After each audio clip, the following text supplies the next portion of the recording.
No coração de Lisboa, onde o Tejo sussurra segredos antigos às margens de pedra, o bisturi de Ana tremeu pela primeira vez em anos. O cheiro de antisséptico invadia o ar da sala de cirurgia do Hospital de Santa Maria, misturado ao som ritmado dos monitores que ecoavam como um fado desafinado. Meu Deus, não pode ser, murmurou ela para si mesma, os olhos fixos na paciente deitada na maca, o peito subindo e descendo em espasmos fracos. Sofia. Sua Sofia. A mulher que outrora fora o sol de seus dias, agora pálida como as azulejos desbotadas de alfama, com um ferimento de bala cravado no ombro como uma traição do destino. Ana, aos 35 anos, era a cirurgiã cardiovascular que todos admiravam, mãos firmes, olhar penetrante, herdeira de uma linhagem de médicos lisboetas que remontava aos tempos da peste negra. Filha de um professor de medicina na Universidade de Lisboa, crescer entre livros de anatomia e o aroma de pastéis de nata quentes na confeitaria da esquina. Mas naquela noite chuvosa de outono, quando o chamamento de emergência arrancara da cama solitária em seu apartamento no Chiado, nada preparara para isso. Sofia, 32 anos, ex-namorada que partira sem explicações 5 anos antes, deixando apenas uma carta amassada e o eco de risadas compartilhadas nas escadarias de Belém. Doutora Ribeiro, a pressão está caindo, gritou a enfermeira, uma jovem de cabelos cacheados que Ana mal registrou. O bisturi pairava sobre a incisão, mas a mente de Ana viajava para trás, como as marés do Tejo que voltam ao mar. Elas se conheceram numa noite de São João, em Porto, onde Sofia cantava fado num tasco escondido nas ruelas do Ribeira.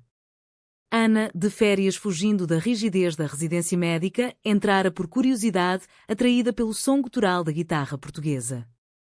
Sofia, com voz rouca e olhos castanhos que pareciam poços de saudade, cantara estranha forma de vida, e Ana sentira o coração apertar como se Amália Rodrigues a estivesse invocando pessoalmente. Aquela noite terminara com elas caminhando de mãos dadas ao longo do Douro, o vinho verde ainda doce nos lábios, prometendo mundos que Lisboa mal sonhava. Sofia era pintora, descendente de uma família de azulegistas de Coimbra, cujas mãos delicadas traçavam motivos florais em cerâmica como se fossem confissões. Elas se mudaram para Lisboa juntas, alugando um apartamento no bairro Alto onde as paredes ecoavam com discussões apaixonadas sobre arte e ciência, noites de amor sob lençóis de linho bordado à mão e manhãs preguiçosas com café forte e pão de milho. A sociedade portuguesa, ainda teimando em suas tradições católicas, sussurrava olhares de desaprovação nas missas dominicais, mas elas dançavam fado em segredo, ignorando o peso das convenções. Mas o segredo veio como uma tempestade do Atlântico. 5 anos atrás, Sofia anunciara o fim sem lágrimas, apenas com uma frieza que Ana nunca imaginara possível. É melhor assim, Ana. O mundo não entende o que nós temos. Partira para o Alentejo, dizem as fofocas que Ana evitava, casando-se com um oleiro local para salvar as aparências. Ana mergulhara no trabalho, salvando corações alheios enquanto o seu se encolhia como uma veia obstruída. Agora, ali, sob as luzes frias da sala de cirurgia, o destino ria como um diabo de almada.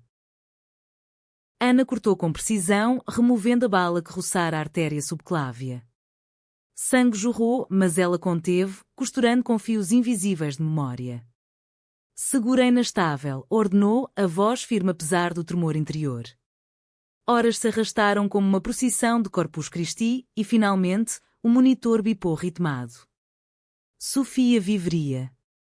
Mas ao erguer os olhos para o rosto adormecido, Ana viu não alívio, mas uma ferida mais profunda, um colar de prata no pescoço de Sofia, gravado com iniciais que não eram as dela. M.I.S. Quem era M? Quando Sofia acordou na UTI, o sol de dezembro filtrava-se pelas persianas, tingindo o quarto de um dourado tímido, como mel de rosmaninho lentejano. Ana hesitou na porta, jaleco amarrotado, o peso da noite ainda nos ombros. Você salvou minha vida, murmurou Sofia, a voz fraca como uma brisa de Sintra. Seus olhos se encontraram, e o silêncio esticou-se como uma corda de viola. Porquê, Sofia? Porque você voltou para me assombrar assim? A pergunta escapou, crua, carregada de anos de perguntas não feitas. Sofia desviou o olhar para a janela, onde gaivotas planavam sobre o Tejo. Não foi intencional. Eu Eu fui baleada numa briga de família em Évora. Meu irmão, sempre o impulsivo, discutindo herança. A bala era para ele. Ana aproximou-se, sentando na beira da cama, o cheiro de lavanda de Sofia, o mesmo perfume de jasmins de suas noites juntas, invadindo seus sentidos. E o colar? Quem é M? A voz de Ana quebrou, revelando a médica vulnerável por trás da armadura.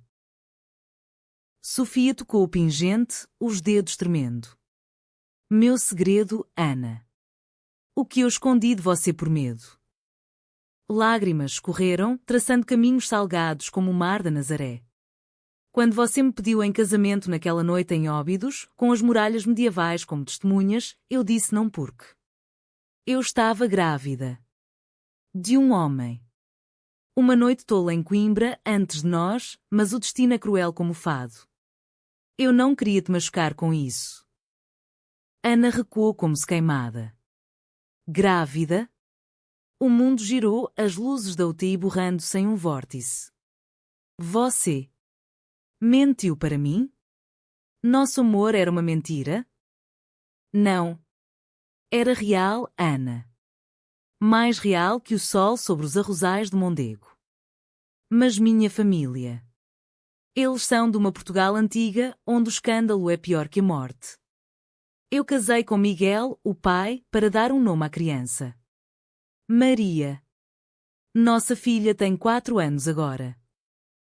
A revelação caiu como um sino de igreja em festa, e quando dor e uma estranha ternura. Ana, que passara noites imaginando uma família com Sofia, adoções secretas, piqueniques em Cascais, agora via o fantasma de uma vida paralela. E você a criou sozinha? Sem mim? Sofia assentiu, o rosto contorcido em dor. Miguel morreu no ano passado, acidente na olaria. Eu voltei a pintar, mas o peso. Ah, Ana, o peso da saudade me consumiu. Eu te via em cada azulejo que traçava, em cada nota de fado que cantava para Maria dormir. Ana levantou-se, o coração acelerado como após uma maratona cirúrgica. Eu preciso de tempo, Sofia. Tempo para costurar isso tudo. Saiu, deixando o quarto impregnado de um silêncio pesado, como o ar antes de uma trovoada no Gerês. Os dias seguintes foram um turbilhão de turnos exaustivos e noites insones no Chiado. Ana caminhava pelas ruas íngremes do bairro Alto, onde outrora dançara com Sofia ao som de acordeões, agora sozinha com o eco de seus passos nas calçadas de pedra. Lisboa, com suas 7 colinas e lendas de moras encantadas, parecia conspirar contra ela. Um cartaz de um concerto de fado na Casa da Guitarra fez parar, lágrimas misturando-se à garoa fina. Como curar um coração partido quando se é especialista em curar os outros? No hospital, Sofia recuperava-se devagar, as visitas de Ana pontuadas por silêncios carregados. Uma tarde, enquanto o sol poente tingia o tejo de carmesim, cor do vinho do Dão, Sofia estendeu uma mão. Vem, Ana. Senta aqui. Deixa-me contar a história toda, como nas noites em que líamos essa de Queiroz à luz de vela. Ana cedeu, o toque de Sofia enviando faíscas como fogos de artifício na Praça do Comércio. Sofia falou de Maria, uma menina de cachos negros e olhos curiosos, que desenhava peixes voadores inspirados nas saguis do Porto. Ela te perguntaria por que a mamã chora à noite, Ana. E eu diria que é saudade de uma médica que cura almas. Aos poucos, as barreiras ruíam como as muralhas de uma fortaleza moura. Ana visitava mais, levando doces de Belém embrulhados em papel pardo, contando anedotas de pacientes excêntricos, o velho pescador de Setúbal que jurava que o mar curava tudo. Mas o conflito fervia sob a superfície. A família de Sofia, os tios conservadores de Évora, pressionavam por um casamento decente com um viúvo local. Eles dizem que uma mulher sozinha com uma filha é como um barco sem leme no Atlântico, confessou Sofia uma noite, enquanto o sino da Basílica dos Mártires badalava ao longe. Ana sentiu a traição renascer, não da gravidez, mas da escolha de Sofia de se esconder. Você me trocou por convenções, Sofia. Por uma Portugal que ainda queima bruxas em fogueiras metafóricas.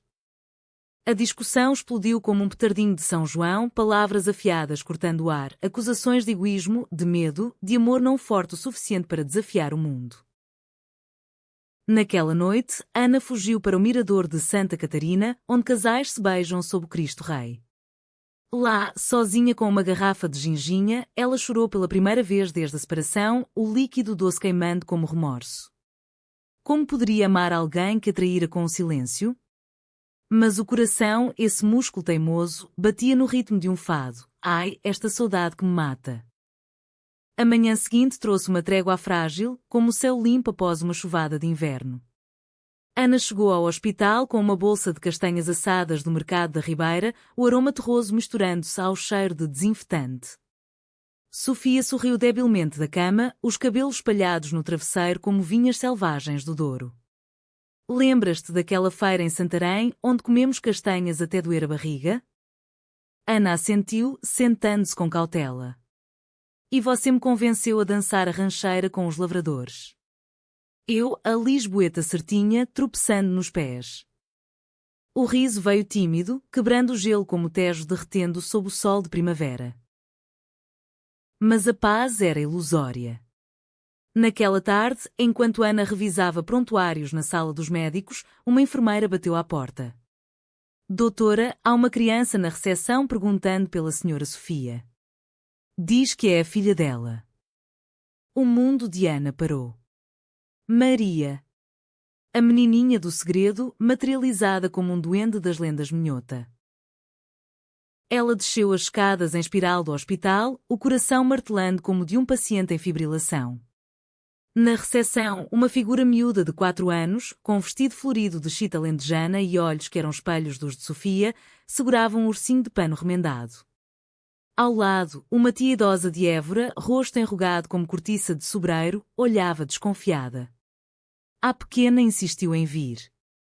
Depois do tiro, ela não para de desenhar médicos. Maria ergueu os olhos para Ana, inocentes como o céu sobre as planícies do Alentejo. Você é a anjo que salvou a mamã? Ela disse que você tem mãos de fada. A voz infantil, com o sotaque sulista arrastado, perfurou Ana como uma agulha fina. Ana ajoelhou-se, o jaleco roçando o chão de azulejos. Eu sou a doutora Ana. E você deve ser Maria, a artista mirim. Pegou um papel da recepção e caneta, entregando à criança. Desenha-me que a mamã te conta sobre mim? Maria rabiscou com fervor, traços infantis formando uma figura alta com asas e um estetoscópio. Mamã diz que você cura corações partidos. O meu papai foi para o céu, mas você pode consertar? As palavras, ditas com a simplicidade de quem ainda crê em milagres de Fátima, desarmaram Ana. Ela abraçou a menina, sentindo o cheiro de terra vermelha e lavanda, e pela primeira vez, o segredo de Sofia não era uma ferida, mas uma ponte.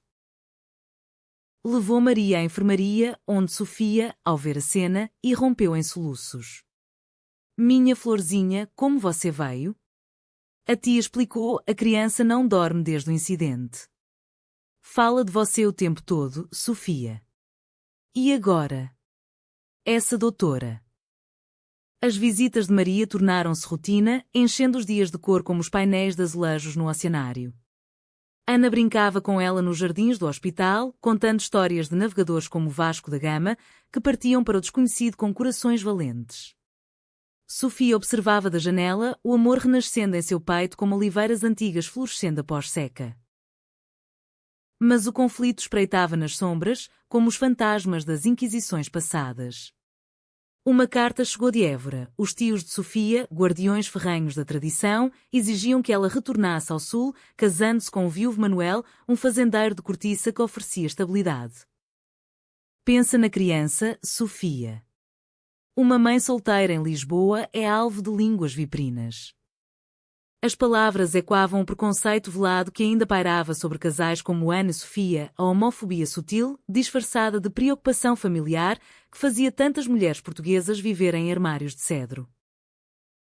Sofia mostrou a carta a Ana numa noite de lua cheia, sentadas num banco do Jardim da Estrela, onde estátuas de rainhas esquecidas vigiavam os amantes. Eles querem-me arrancar daqui, Ana. De ti. De nós. O vento do Tejo carregava o perfume de laranjeiras, mas o ar estava pesado. Ana pegou a carta, amassando-a como outrora amassara de despedida de Sofia. Então lute, caramba! Nós lutamos pela independência de Portugal contra Napoleão, porque não por nosso amor? A paixão em sua voz acendeu uma faísca nos olhos de Sofia, mas o medo persistia, enraizado como as videiras no Douro. Dias depois, o hospital organizou um evento beneficente, uma noite de fado no auditório, para arrecadar fundos para crianças carentes. Sofia, já de alta mas ainda fraca, foi convidada a cantar. Ana, relutante, concordou em ir, levando Maria de babá eletrónica no colo. O salão, decorado com guirlandas de loureiro e velas tremulantes, evocava as festas de São Martinho. Quando Sofia subiu ao palco, vestida num jael negro bordado com motivos de pavões, símbolo de imortalidade na cerâmica portuguesa, o silêncio caiu como uma cortina. A guitarra chorou notas lúgubres e sua voz, ainda rouca da cirurgia, entoou gaivota. Ó gaivota, leva minha saudade ao mar, onde o amor se perdeu nas ondas. Seus olhos buscaram Ana na plateia e, por um instante, o mundo encolheu-se elas duas. Mas o clímax irrompeu como um trovão. No meio da canção, a porta se abriu com estrondo. Os tios de Sofia, acompanhados pelo viúvo Manuel, um homem corpulento de bigode espesso e olhos calculistas, invadiram o salão. Sofia. Isso é uma vergonha. Cantando como uma fadista de rua enquanto a família sofre em Évora? A tia berrou, a voz cortando o ar como um facão de ceifa. O público murmurou, olhares curiosos voltando-se para a cena. Sofia congelou, o microfone tremendo em sua mão.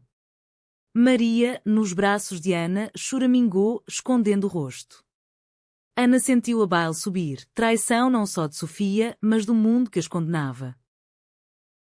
Chega, gritou Ana, erguendo-se como uma leoa.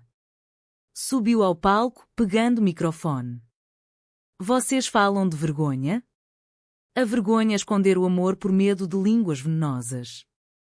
Sofia livre, como Portugal após o 25 de Abril. E Maria merece uma mãe que cante de coração aberto, não em gaiolas de tradição. O salão explodiu em aplausos espontâneos. Lisboa, afinal, era uma cidade de revoluções sussurradas.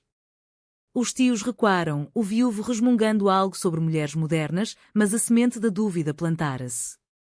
Sofia abraçou Ana ali mesmo, sob as luzes quentes, o beijo delas um hino silencioso contra o preconceito. Naquela noite, de volta ao apartamento no Chiado, com Maria dormindo no sofá ao som de um berço de fado suave, elas conversaram até o amanhecer. Eu te traí com o silêncio, Ana. Mas agora eu escolho a verdade. Sofia confessou tudo, o medo da gravidez, a pressão familiar, o casamento forçado que fora uma prisão de palha. Miguel foi gentil, mas nunca amor. Você é o meu fado, Ana. Ana perdoou, não com palavras, mas com um toque, mãos entrelaçadas, como as de artesãs moldando barro. Juntas, planejaram o futuro, uma vida em Lisboa, com Maria correndo pelos jardins de Monsanto, aulas de azulejos para a menina e noites de vinho moscatel compartilhando sonhos.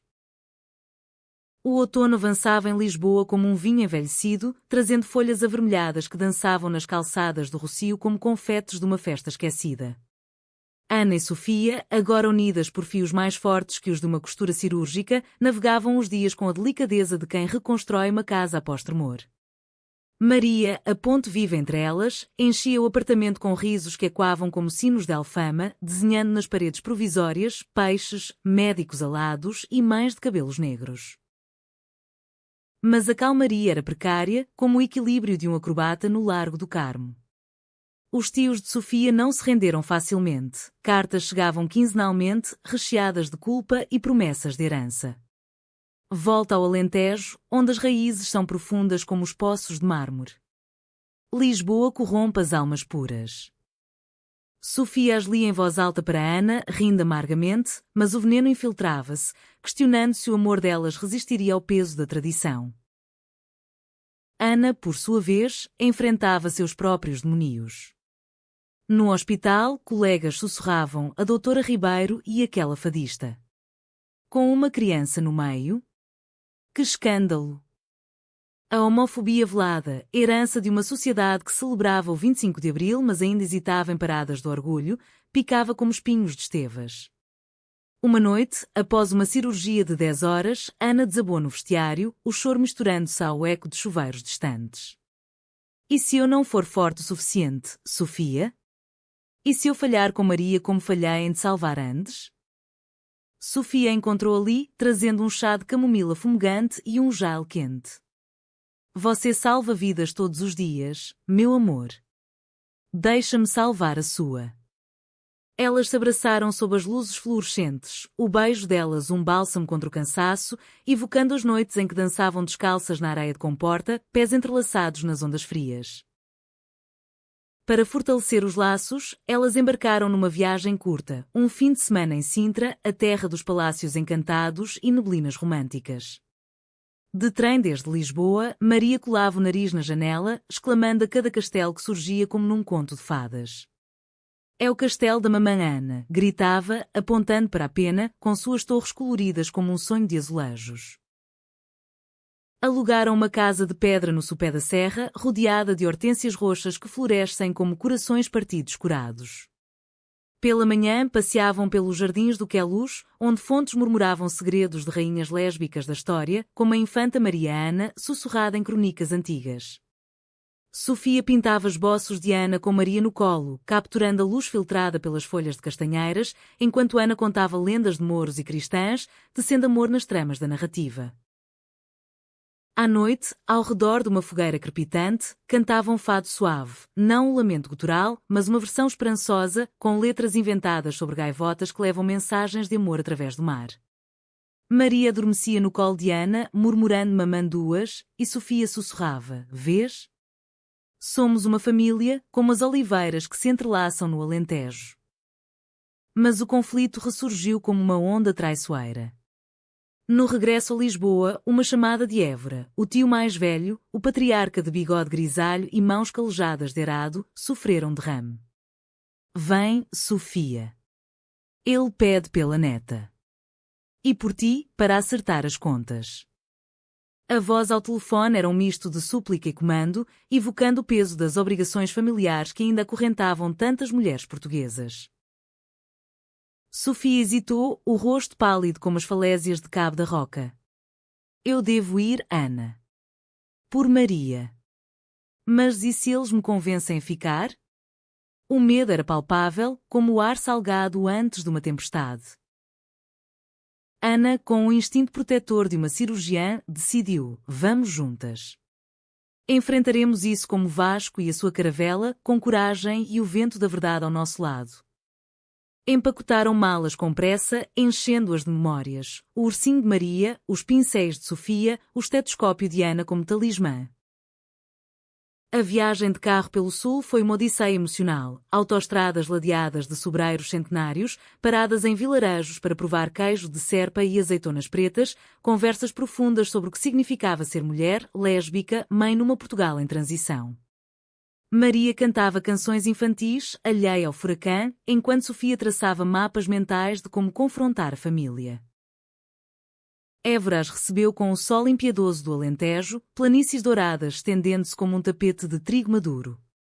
A casa dos tios era uma quinta antiga, paredes caiadas e chaminé fumegante, onde o cheiro de ensopado de borrego misturava-se ao de terra úmida. O tio jazia na cama, fraco mas lúcido, os olhos afundados como poços secos. Ao vê-las, Sofia de braço dado com Ana, Maria correndo para o colo do avô, o silêncio caiu como uma mortalha. Quem é esta mulher, Sofia? E por que a criança a chama de mamã? A tia, com o rosário no pescoço, cruzou os braços, o julgamento estampado como um selo inquisitorial. Sofia ergueu o queixo, a voz firme como o mármore da capela dos ossos próxima. Ana é o amor da minha vida, tia. A mulher que me salvou, que salva todos os dias. E Maria tem duas mães agora, porque o amor não se divide como herança, multiplica-se. O tio, com esforço, estendeu a mão trêmula para Ana. Você é médica? Então cura esta família tola, doutora. Eu? Eu errei, escondendo verdades por medo do que os vizinhos diriam. Lágrimas escorreram por seu rosto enrugado, um raro vislumbre de vulnerabilidade num homem forjado na dureza do campo. A conversa esticou-se pela noite, ao redor da mesa de carvalho, com pão de milho e vinho de reguengos. Histórias fluíram, o tio confessando sua própria juventude reprimida, um amor não correspondido por um companheiro de arado nos anos 70, a tia admitindo medo de perder a sobrinha para a decadência da capital. Ana falou de pacientes que superavam preconceitos, de como o coração humano, como de Portugal pós-ditadura, batia mais forte quando livre. Ao amanhecer, com o sol nascendo sobre os montes como uma bênção de São Brás, os tios abençoaram a união, não com fanfarra, mas com um abraço relutante e a promessa de visitas. Levem Maria para as feiras de setembro. Que ela aprenda as raízes sem correntes. De volta a Lisboa, o ar parecia mais leve, como após confissão na sede de Lisboa. Mas o verdadeiro teste aguardava, o aniversário de Maria, que cairia na véspera de Natal, coincidindo com uma nevasca rara no Tejo, um presságio de milagre ou caos? O inverno abraçou Lisboa com um manto incomum de neve, flocos dançando como plumas de cisnes sobre o castelo de São Jorge, transformando a cidade em um conto de fadas gelado. Ana, sempre a planejadora, orquestrava o aniversário de Maria com o rigor de uma operação, bolo de bolacha com café da avó, presentes embrulhados em papel de azulejos e uma visita surpresa à Casa dos Contos para contos de princesas guerreiras. Sofia, inspirada pela reconciliação em Évora, pintaram um mural no apartamento. Duas mulheres de mãos dadas sob uma ponte de barcos rabelos, com Maria como uma estrela no céu. É nós três contra o mundo, disse ela, pincel ainda na mão, o rosto salpicado de azul como um céu de verão.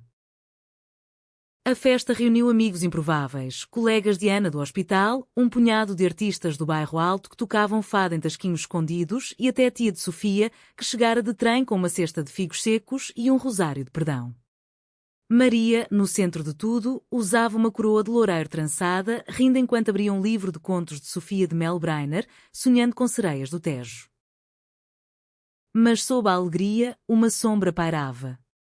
Ana recebera resultados de exames recentes, um nódulo na tireoide, benigno mas insistente, um lembrete de que até cirurgiões sangram. Ela escondera de Sofia, temendo reacender medos antigos, não quer ser o fardo, como fui antes, pensara, costurando silêncio como uma incisão. A nevasca chegou na véspera, cancelando planos e isolando a cidade em um casulo branco. O Tejo congelava nas margens, gaivotas hípicas como espectros. Presas no apartamento, com velas acesas contra a eletricidade cortada, elas improvisaram, histórias à roda, com Maria como narradora-chefe, inventando aventuras onde a doutora Fada salvava a mamã cantora de um dragão de nuvens. Foi então que o segredo de Ana escapou, como vinho derramado de uma garrafa de Porto. Enquanto aqueciam as mãos na lareira improvisada de tijolos, Sofia notou o tremor nos dedos de Ana. O que há, amor? Seus olhos carregam mais que cansaço. Ana hesitou, o fogo crepitando como acusação. É nada. Um nódulo. Vou operar em janeiro. Mas eu escondi como você escondeu Maria. Veja só, somos mestres em traições suaves. O silêncio caiu, pesado como a neve lá fora. Sofia puxou Ana para si, os olhos flamejando com uma mistura de raiva e ternura. Traição? Isso é medo, Ana. O mesmo que me levou a fugir anos atrás. Mas nós prometemos verdade agora.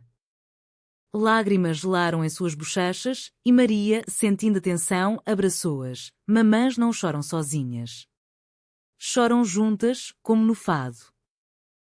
A confissão abriu portas. Ana falou do terror da vulnerabilidade, de como salvara tantos mas temia não se salvar. Sofia confessou resquícios de culpa pela gravidez, pelo casamento falhado. Somos humanas, Ana. Como as heroínas de Camões, navegando tempestades com corações partidos. A nevasca amainou ao amanhecer de Natal, revelando uma Lisboa pura, como um lienzo em branco. Elas saíram, Maria puxando-as pela mão, para a missa do galo na igreja de São Roque, não pela fé ortodoxa, mas pela música coral que ecoava unidade. Lá, entre incenso e velas, Ana sentiu o nódulo encolher no peito, não pela cirurgia iminente, mas pelo amor que o circundava. O ano novo trouxe renovações. Ana operou com sucesso, acordando com Sofia e Maria ao lado, cantando uma ladainha improvisada de Bom Ano, Coração Curado. Sofia expôs suas pinturas numa galeria do Lisboa Factory, obras inspiradas em sua jornada, azulejos rachados que se refazem, gaivotas carregando segredos para o horizonte. Uma tela, Saudade Dupla, vendida para um colecionador de Coimbra, retratava duas silhuetas entrelaçadas contra o Tejo, com uma criança como ponte. Mas o clímax final espreitava no horizonte, como o equinócio que anuncia tempestades. Uma carta de um advogado. Miguel, antes de morrer, deixara uma cláusula no testamento. Maria herdaria terras em Évora apenas se Sofia se casasse de forma tradicional até os 5 anos da criança. Os tios, manipuladores velhos, invocavam-na agora, ameaçando custódia se Sofia não cedesse. A traição, outrora pessoal, tornava-se legal, um eco das leis antiquadas que ainda assombravam o direito familiar português. Sofia desabou numa tarde de março, enquanto chuvas primaveris lavavam as ruas do Chiado. Eles querem Maria de volta, Ana. Dizer que eu sou inadequada, uma pecadora com amantes. Ana, com fúria cirúrgica, contratou um advogado, uma mulher lésbica de Braga, especialista em direitos LGBTQ+. Vamos lutar, Sofia. Como as sufragistas portuguesas que marcharam pelas ruas em 1911. Reuniões se sucederam em cafés com vista para o arco da Rua Augusta, papéis espalhados como mapas de batalha. O julgamento, em Tribunal de Évora, foi um calvário emocional, testemunhas familiares pintando Sofia como instável, Ana como influência corruptora. Maria, interrogada com delicadeza, desenhou o juiz, uma figura com balança e coração. Minhas mamãs me amam mais que o sol. O verdito veio como um fado resolvido em maior, custódia plena para Sofia, terras divididas igualmente, e uma ordem para a família respeitar a união. Os tios, derrotados, enviaram uma carta de paz. Perdemos a batalha, mas o amor vence guerras. A primavera irrompeu em Lisboa com fúria floral, jacarandás roxos tingindo as avenidas como vãos de noivas mouras e o ar carregado do perfume de madressilvas que subiam pelas grades do Jardim Botânico. Ana e Sofia, vitoriosas mas exaustas, redescobriam o ritmo da vida cotidiana. Manhãs com café forte e torradas de pão alentejano, tardes de Ana no hospital salvando pulsações erráticas, noites de Sofia ensinando Maria a traçar linhas em argila fresca, moldando potes como os ancestrais de Talavera. Maria, agora com 5 anos e uma curiosidade insaciável, perguntava incessantemente sobre o antes das mamãs. Mamã Sofia, por que você cantava triste? Sofia respondia com histórias suavizadas, transformando a separação em uma aventura de sereias perdidas no mar da Ericeira, reunidas por uma doutora com varinha de bisturi. Ana, promovida a chefe de cirurgia, equilibrava o caos profissional com a ternura doméstica. Uma noite, após uma maratona de emergências, um acidente na ponte 25 de Abril que trouxera corações partidos ao seu bisturi, ela chegou em casa a um banquete. Bacalhau à brás preparado por Sofia, com ovos dourados como sóis poentes, e Maria recitando um poema de Fernando Pessoa adaptado. Duas amam, uma ri, o mundo gira. Mas a humanidades da vida sussurrava lições sutis. Sofia, em sua exposição seguinte no Museu do Azulejo, dedicou uma ala a amores ocultos, painéis cerâmicos retratando mulheres de séculos passados, de rainhas a camponesas, cujos olhares cruzados nas margens dos painéis contavam histórias lésbicas veladas pela história oficial. Críticos aplaudiram, chamando-a de voz da nova saudade portuguesa, mas comentários online ecoavam preconceitos, arte degenerada, como o casamento gay que arruína famílias. Ana defendia-a ferozmente, postando em redes sociais, raro para ela, fotos de mãos dadas no mirador da Senhora do Cabo, com legendas sobre amor resiliente como sobreiro que renasce do fogo. A resposta foi mista, apoio de jovens em paradas do orgulho, mas ódios velados que faziam Sofia duvidar, e se o mundo nunca nos aceitar de verdade, Ana? O conflito interno de Sofia culminou numa crise criativa, pincéis largados, telas em branco como planícies áridas. Eu pinto corações, mas o meu ainda sangra pelas cicatrizes. Ana, em resposta, organizou uma escapada para o Algarve, praias de águas turquesas em lagos, onde o sol beija as falésias como amantes proibidos. Lá, num barco de pesca alugada, com Maria pescando estrelas de mar, elas confrontaram as sombras. Lembra-te do nosso primeiro beijo? Na praia da Rocha, com o mar como testemunha silenciosa.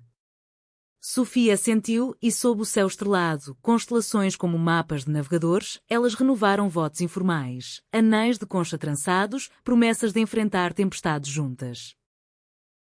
De volta, a rotina floresceu em rituais, domingos na Feira da Ladra, caçando bugigangas como relicários de prata, piqueniques no Parque Eduardo VII, com queijos de azeitão e uvas moscatel, e noites de fado caseiro, onde Sofia cantava para Ana Maria, voz tecendo teias de emoção que curavam feridas invisíveis. O verão trouxe um presente inesperado. Ana, após exames, descobriu-se fértil para a adoção acelerada, graças a reformas legais recentes. Uma irmã para Maria, sugeriu, tímida como uma virgem de Fátima. Sofia, olhos brilhando, abraçou-a, um irmãozinho com olhos de tejo e mãos de pintor. O processo de adoção foi uma jornada humanitária, visitas a orfanatos em Faro, histórias de crianças marcadas pela crise econômica de 2008, escolha de um menino de 3 anos, Tomás, com cachos loiros e sorriso que derretia glaciares. A família cresceu, o apartamento enchendo-se de brinquedos e caos amoroso, ensinando lições de paciência como as monjas de Odivelas tecem rendas. Mas o destino, caprichoso como o fado, reservava um último teste. Outono novamente, e uma emergência no hospital. Sofia, escorregando numa escada molhada do bairro Alto durante uma chuva torrencial, fraturara o braço, o direito, o de pintar. Imobilizada, o pânico de imobilidade a consumiu. E se eu nunca mais criar? Se o talento fugir como você quase fugiu? Ana, cancelando cirurgias, cuidou dela com devoção. Sopas de poeiras mornas, leituras de José Saramago à luz da abajur e mãos guiando as de Sofia em desenhos com a esquerda. O talento não está no braço, amor. Está no coração, como o pulso que eu sinto batendo forte.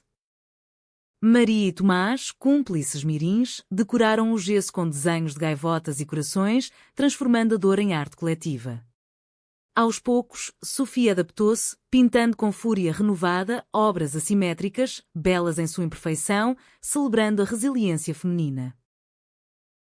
O ciclo das estações fechava-se como um livro antigo, com o inverno retornando manso, neve rara dando lugar a geadas que cristalizavam as janelas do chiado como rendas de vidro. A família de Ana e Sofia, agora um quarteto harmonioso, com Tomás balbuciando mamã para ambas, tecia uma tapeçaria de memórias. Natais com rabanadas douradas, Páscoas com folares de carne e ovos pintados, verões em caravanas pelo interior, visitando ruínas romanas de Conímbriga onde fantasmas de amantes antigas sussurravam aprovações.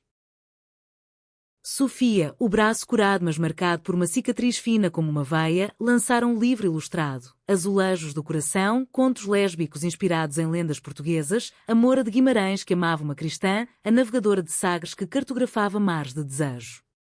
O lançamento no Livraria Bertrand, a mais antiga do mundo, foi um triunfo. Filas na rua, aplausos de ativistas e mães curiosas, até um bispo reformado que comprou um exemplar pela Humanidades.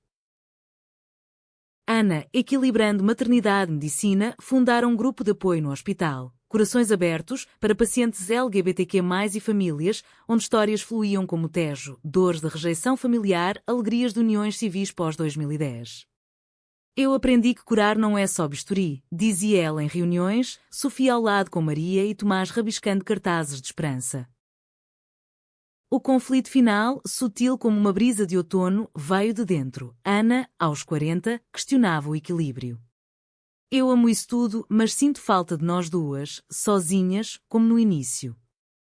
Sofia, entendendo, arranjou uma babá, a tia de Évora, agora aliada improvável, e planejou uma lua de mel tardia, uma semana em Madeira, ilha de laurisilvas e levadas sinuosas. Lá, sob o céu vulcânico onde o Atlântico beija o fogo da terra, elas caminharam trilhas antigas, mãos dadas como raízes entrelaçadas. Em Porto Muniz, banhos em piscinas naturais, Sofia sussurrou, obrigada por me perdoar a traição do silêncio. Você me ensinou que o amor é uma cirurgia, corta o podre, costura o belo. Ana, lágrimas salgadas misturando-se à água do mar, respondeu, e você me mostrou que segredos, quando revelados, florescem como estas flores selvagens. Beijaram-se sob o pico ruivo, o pico mais alto, sentindo-se no topo do mundo, não de glória, mas de paz humanitária. De volta, o cotidiano brilhou renovado. Maria, agora em escola primária, desenhava famílias multicoloridas, Tomás gaguejava canções de fado com sotaque infantil.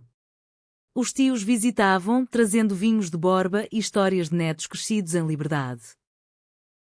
O fim não era um ponto final, mas uma vírgula. O amor delas, como Portugal, nação de saudades e renascimentos, pulsava eterno, sendo fios de drama, emoção, romance em uma tapeçaria humanitária.